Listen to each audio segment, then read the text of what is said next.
Christian D-Ron.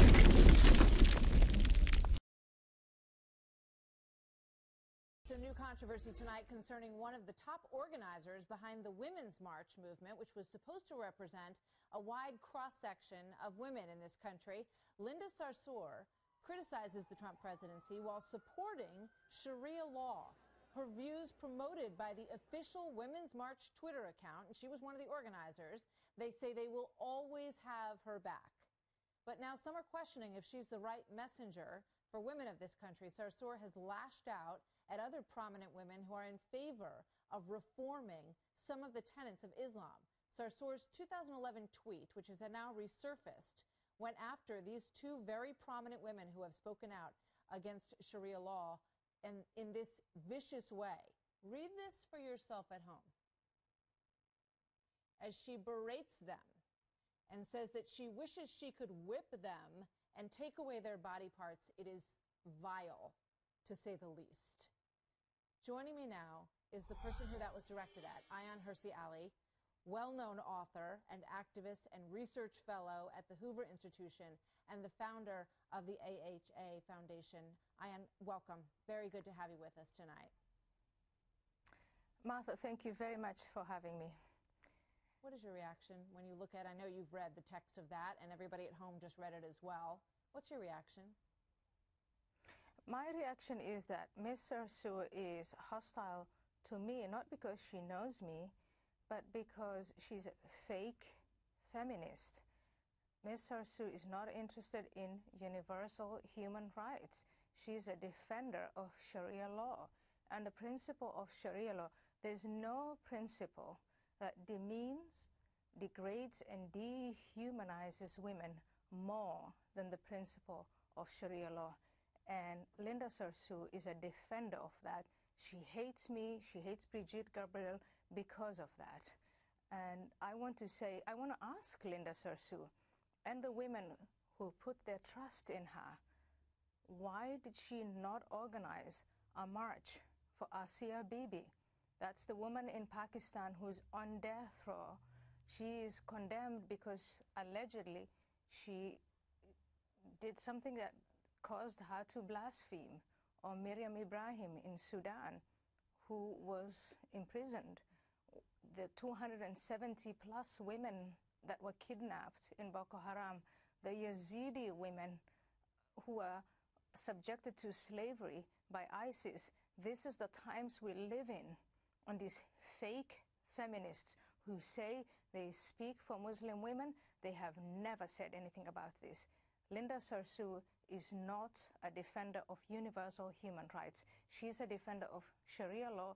She hates me because I expose what Sharia law is.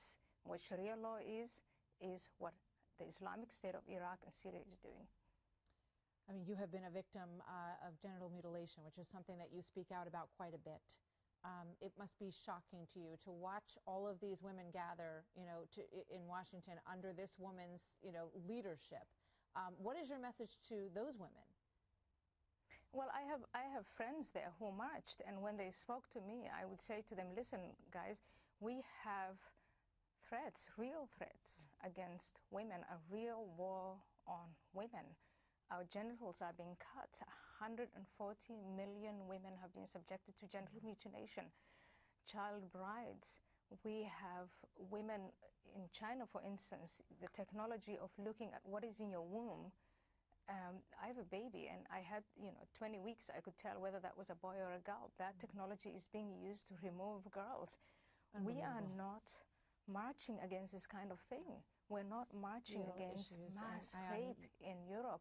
This is the kind of thing we need to be marching against, and we're not marching against that. If we're really interested in civil rights, human rights, female, the rights of women, we should not go with fake feminists. Thank you so much. Thank you.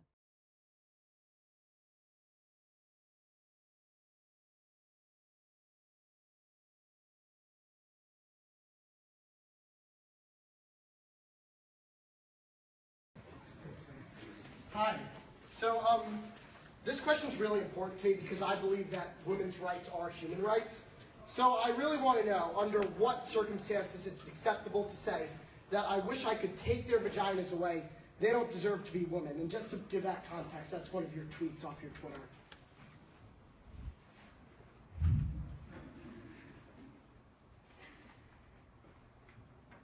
So,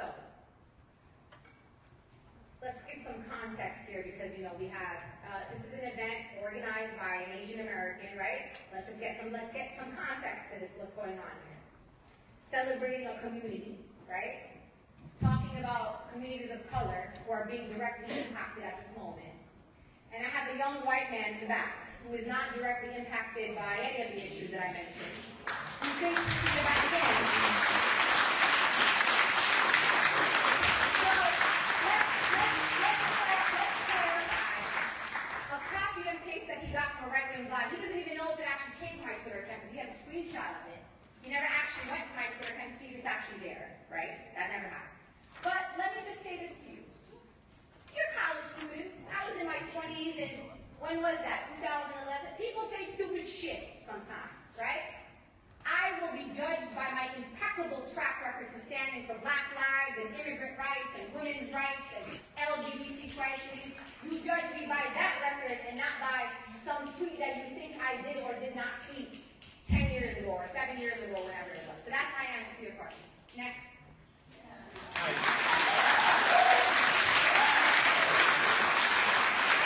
Sisters and brothers, it's been 16, almost 17 years since the horrific attacks of 9/11.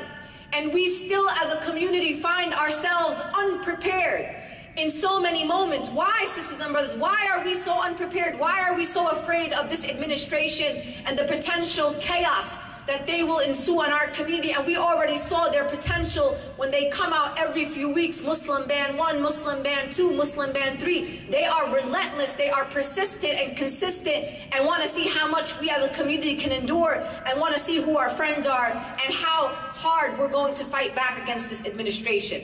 And I hope that we, when we stand up to those who oppress our communities, that Allah accepts from us that as a form of jihad, that we are struggling against tyrants and rulers, not only abroad in the Middle East or in the other side of the world, but here in these United States of America, where you have fascists and white supremacists and Islamophobes reigning in the White House. We have to stay outraged. Do not criticize me when I say that we as a Muslim community in these United States of America have to be perpetually outraged every single day. When I wake up in the morning and I remember who's sitting in the White House, I am outraged. This is not normal, sisters and brothers. Those people sitting in the most powerful seats in this country is not normal. So do not ever be those citizens that normalize this administration, because when the day comes that something horrific happens to us or to another community, you will be responsible for normalizing this administration. Our #1 and top priority is to protect and defend our communities. It is not to assimilate and to please any other people in authority. Our obligation is to our young people, is to our women, and make sure our women are protected in our community. And our top priority, even higher than all those priorities, is to please Allah and only Allah. So, just from observing all those clips I have compiled, isn't it fair to conclude with this, that she's an American, Caucasian, hating, let's just say she can't stand our law, our way of life, our traditions, because she is a Muslima, and her ideology is completely superior to the ways of the West, our culture, beliefs, and our basic faith, which United States was founded on Judeo-Christian beliefs. Now, I pointed out, I should say, pivotal points of her hypocrisy during some of the clips. But I think what is mostly alarming to me is that for her to be a Muslima and talk about oppression, or systematic oppression for that matter, or talk about mistreatment or being treated unfairly, to be, let's say, discriminated against, etc. A Muslima is actually saying this in a predominantly Christian country, and then also calling for a jihad against our president. And this is a woman who supports Sharia law. which is in itself sedition and treason, especially if you're not especially if you are an American citizen.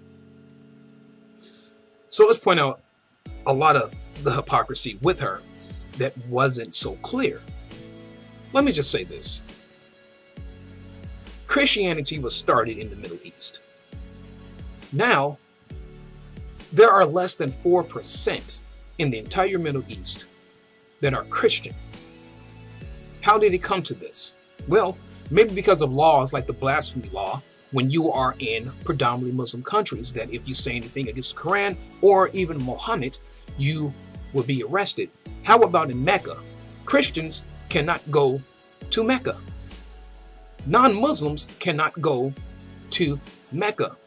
How about how non-Muslims, their daughters are kidnapped and forced to marry older men, or the daughters are kidnapped and used as sex slaves? How about the shirk law that is under Sharia law, that you cannot build your place of worship any bigger than a mosque, and it cannot look any better than a mosque?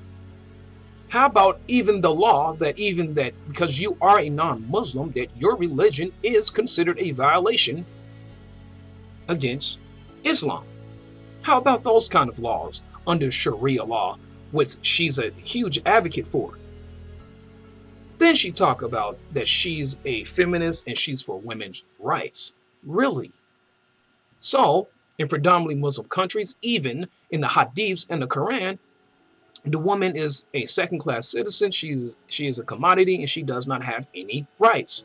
Now, according to some hadiths, the woman is considered to be a half-brained individual, and most of the women that are Muslim are going to go to hell just due to the fact that they are women. Interesting. That's really interesting. Or how about that the husband can beat the wife? The husband can banish her to her room. The husband can have more than one wife. The wife has to be fully clothed, or covered, as I should say. Wow, just a hypocrisy.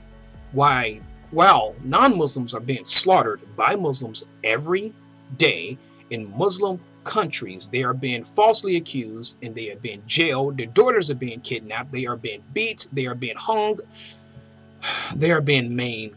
They are being beheaded every day in predominantly Muslim countries. And she has the audacity to live in a Christian country and say that Muslims are being persecuted here, which is complete and utter nonsense. The fact that she can even stand up in our society today shows that we have the freest society known to man. Could a Christian do as she has done, or conduct themselves the way that she has conducted herself in a Muslim country, and walk away from an event or a speaking engagement unscathed? Absolutely not. And you all know the truth. So, with a person like this living in the United States, basically calling for a jihad, a person like this, as I have said before in so many of my other videos, there's no such thing as moderate Islam. There's no such thing as a moderate Muslim. Islam is radical itself. And for a person to even be an advocate for Sharia law is a threat to national security and a threat to the people around them.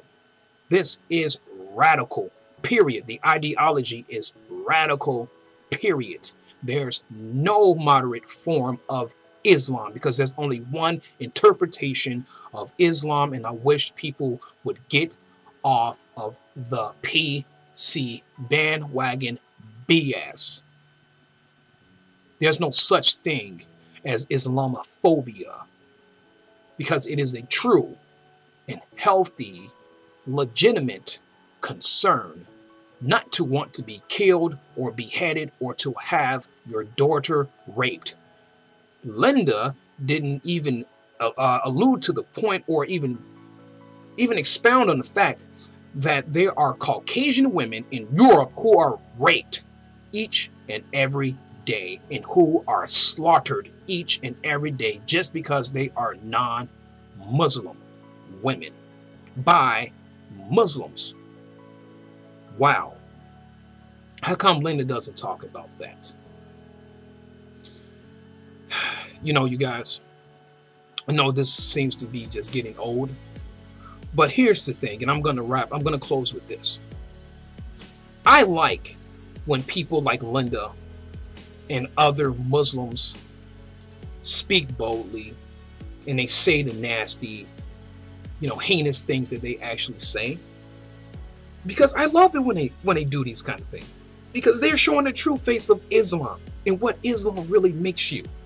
And it's going to make it that more easier for I and others when we get so fed up with Islam that we're going to say this. Either you're going to assimilate to our culture or get the hell out. Simple as that. Or, I mean, you can be jailed for sedition or treason. Hey, I'm open to any of those. Anyway, this is Christian Duran signing off. You guys, fight for the cause. Have a good one. Bye-bye.